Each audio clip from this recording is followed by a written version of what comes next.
ये है तपोवन की एंट्री। सामने शिवलिंग पर्वत। हम लोग को लगभग 3.5-4 घंटे लग गए भोजपासा से यहाँ तक आने में। और आज समझ में आया कि तपोवन को एक्सट्रीम ट्रैक की कैटेगरी में क्यों डाला जाता है। ये एक्सट्रीम है, कोई रास्ता नहीं और सिर्फ खड़ी चढ़ाई है। आपको अपने पैरों के साथ साथ अपने हाथों का भी इस्तेमाल करना पड़ता है इसमें।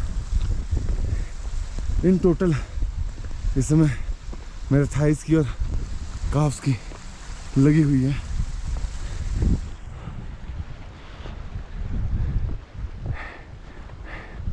तपोवन अपने खूबसूरती के लिए ही जाना चाहता है। अभी हम लोग जब ऊपर आ रहे थे तो एयरफोर्स के 2 जेट अपने प्रैक्टिस सॉर्टी पे निकले थे। उस समय सिचुएशन ऐसी थी नहीं कि मैं कुछ रिकॉर्ड कर पाता, क्योंकि उस समय अपने पैर संभालने का ही मौका ढूंढ रहा था कि पैर गलत ना पड़े। ये भगीरथी, ये शिवलिंग पर्वत, ये मेरू, ये मेरू पर्वत। तो हमारे भारत के 3 प्रमुख जो पर्वत हैं, भगीरथी, शिवलिंग, मेरू, सब आसपास यहाँ है। अब हम लोग जा रहे हैं अंदर, कुछ खा पी के तब मिलेंगे। तब तक के लिए बाय बाय। इस समय तपोवन में है। सामने छोटा सा एक गुफा बनाई गई है बड़े से पत्थर के नीचे, आड़ में पत्थरों का और वो लगा करके, और छोटी सी खिड़की लगा करके। जो साधु महाराज लोग आते हैं यहाँ पे, वो यहाँ तप कर सकें, आराम से रह सकें।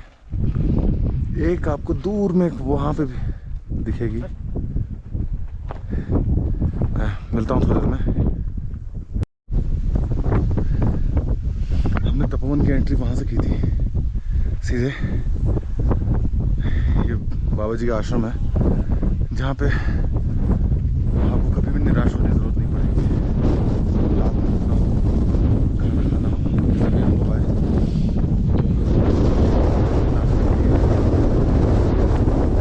रोटी भाई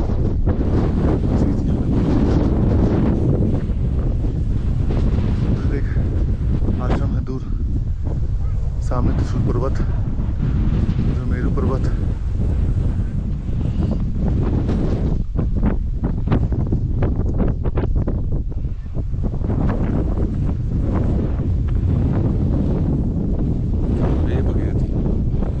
जहाँ तक नजर जा रही है गंगोत्री ग्लेशियर वहाँ तक है। अब ये बहुत दूर है, यहाँ से बहुत लोग ट्रैक करने जाते हैं। अभी अभी ये ग्रुप कोई फॉरेनर्स ग्रुप है, ये ट्रैक करने के लिए आया हुआ था अपने गाइड्स के साथ। आते लोग ये यहाँ की ट्रैकिंग एक्सट्रीम कैटेगरी में होती है। शांति बहुत है, लेकिन हवा बहुत तेज चलती है। दिन के टाइम पे अभी 12-12:30 बज रहा है अभी, और ठंड बहुत ज़्यादा है, और कड़ी धूप में बहुत ठंड बहुत ज़्यादा है। और यहाँ पर टेंट की सर्विस मिलती है। अगर आप ज़्यादा नाइट स्टे करना है तो टेंट का ज़्यादा चार्जेस होता है। बाबा जी के आश्रम में 800 या 850 रुपये में लेते हैं आपका डिनर।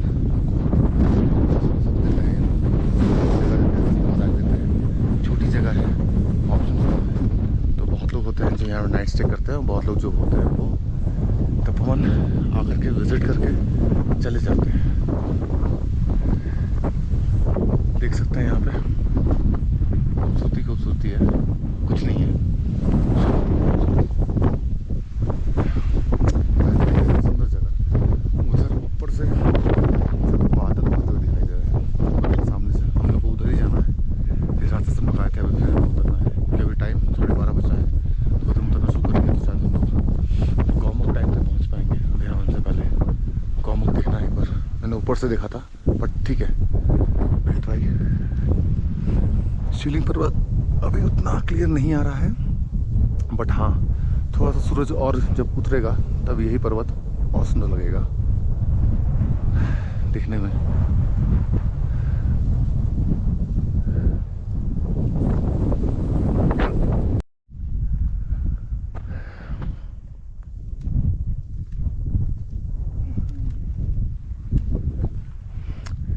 यहाँ तपोवन में इलेक्ट्रिसिटी नहीं है, कुछ भी नहीं है, जनरेटर भी नहीं है। जैसे भोजपासा में जनरेटर है, लेकिन यहाँ पे जनरेटर भी नहीं है। तो यहाँ पे ये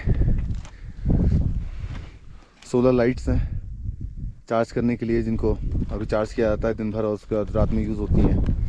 और ये खाना बनाने के लिए सोलर कुकर है, पानी गर्म करने के लिए, सब कुछ करने के लिए इसमें ये रहता है।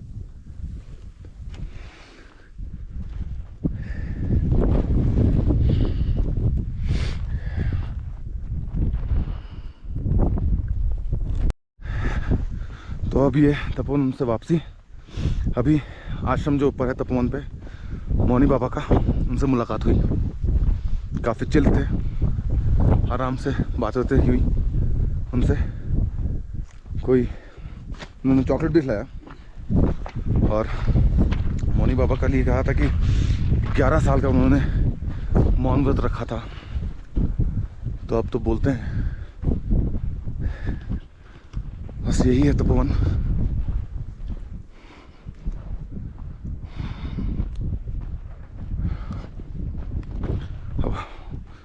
अभी दोपहर के 1 बज रहे हैं। हम 11:30 बजे यहाँ पहुँचे थे। तकरीबन हमने 1.5 घंटा यहाँ आराम किया, भिंडी की सब्जी और रोटी खाई, बाबा जी ने चॉकलेट खिलाया, चाय भी पी। अब चलते हैं नीचे कौमुक पे, वो करेंगे। उतरने वाला भी टास्क अभी रहेगा, क्योंकि उतरना है, चढ़ाई जो है टफ है, तो पैरों पे जोर ज़्यादा पड़ेगा और सांस कम फूलेगी।